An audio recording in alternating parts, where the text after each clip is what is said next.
और 3 दिसंबर 1984 की वह काली रात जिसे भारत का कोई भी नागरिक कभी नहीं भूल सकता। इस त्रासदी में हजारों लोग मारे गए और लाखों लोग आज भी इसके दुष्परिणाम झेल रहे हैं। आज 4 दशक बाद इस त्रासदी का एक और अध्याय पीथमपुर के तारापुर गांव में लिखा जा रहा है। नमस्कार दोस्तों, आप देख रहे हैं मैं भी भारत और मैं हूं आपके साथ हिमांशी चौधरी। मध्य प्रदेश की राजधानी भोपाल की जिस फैक्ट्री में 3 दिसंबर 1984 को गैस त्रासदी हुई थी, वह फैक्ट्री अब बंद हो चुकी है। लेकिन आज 4 दशक बाद भी यहाँ के लोग इतने डरे हुए क्यों हैं?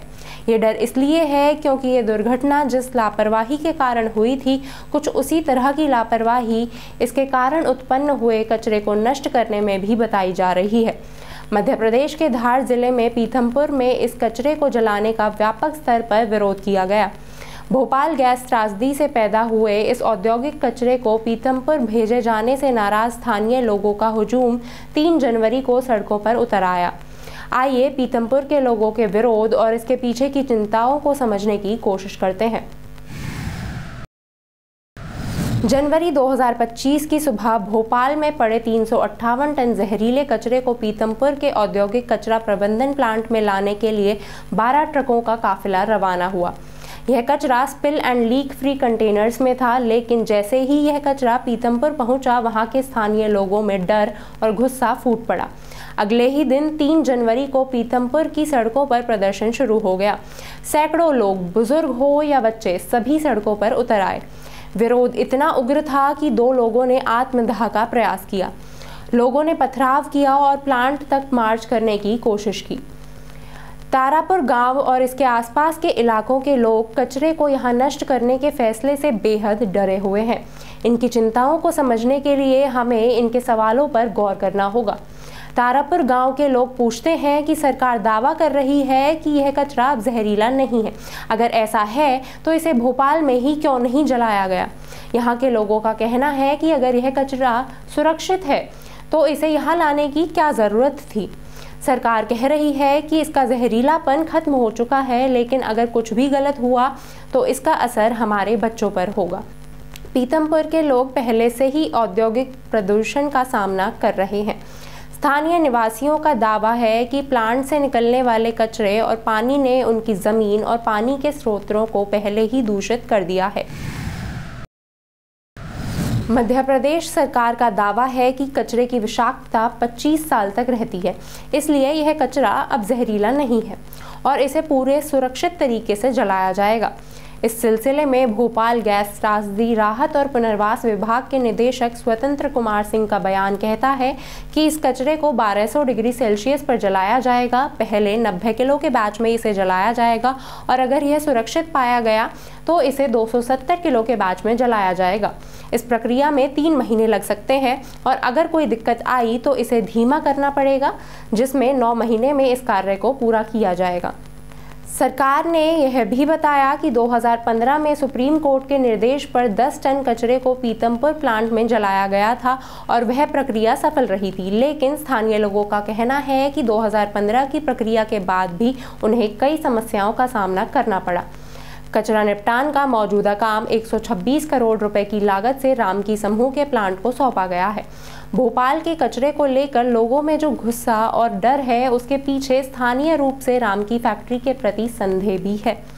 तारापुर के अलावा प्लांट के आसपास स्थित धन्नाड़, चिराखान, अकोलिया, बरदारी और सिलोटिया जैसे कई गांव दावा करते हैं कि इससे उन पर प्रतिकूल प्रभाव पड़ा है।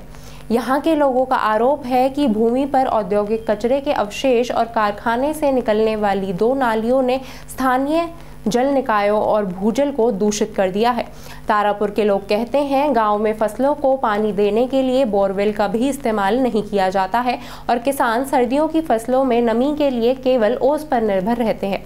वे बताते हैं कि भूजल लगभग पेट्रोल जैसा लाल है, इसे फसलों में डालो तो फसल खराब हो जाती है।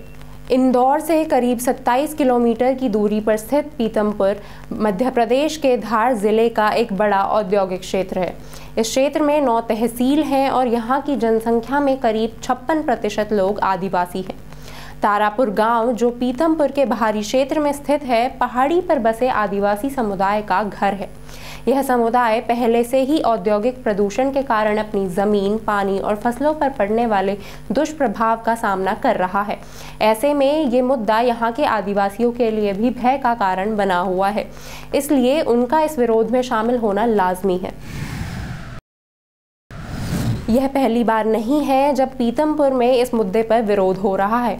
जब 2008 में रातों रात कर्फ्यू लगाकर 40 किलो यूनियन कार्बाइड का कचरा पीतमपुर लाया गया था, तब भी लोगों ने विरोध किया था।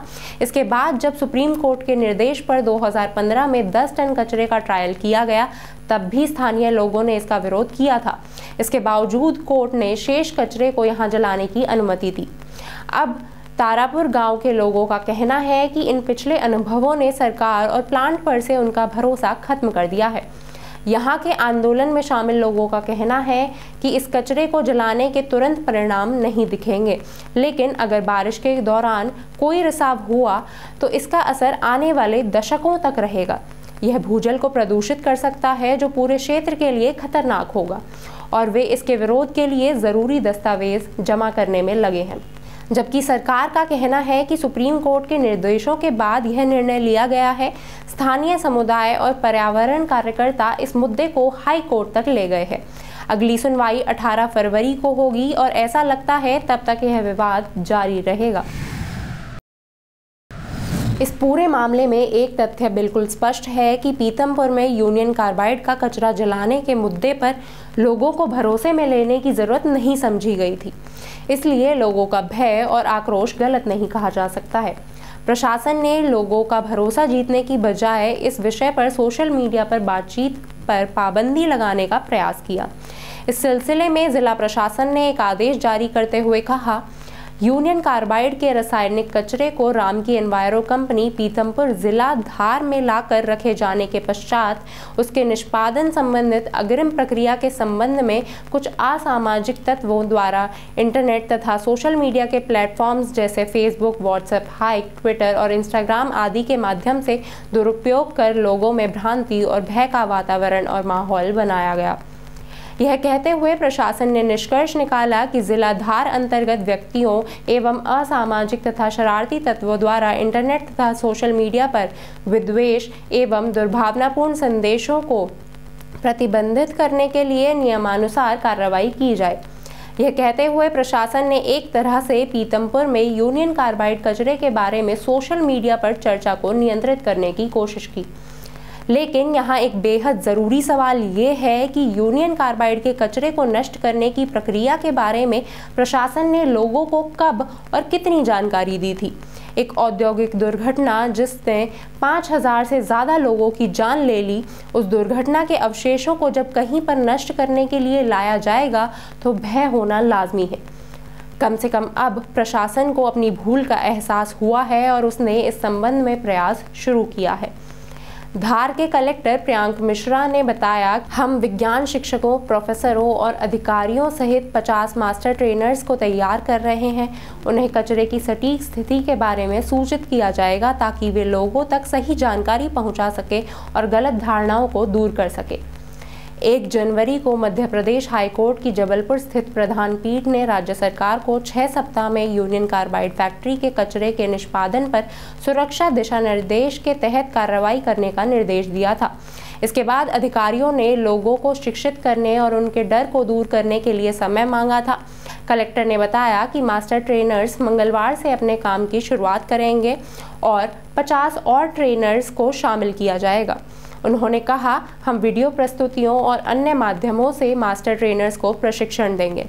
इसके अलावा प्रशासन ने पानी के प्रदूषित होने से जुड़ी आशंकाओं को दूर करने का भी फैसला किया है। इसके लिए 8 जनवरी को एक आदेश पारित किया गया है। इस आदेश में इस क्षेत्र के सभी जलाशयों से सैंपल लेकर प्रदूषण नियंत्रण बोर्ड के कार्यालय भेजने के लिए कहा गया है। उम्मीद है कि प्रशासन ईमानदारी से लोगों के बीच सही जानकारी पेश करेगा।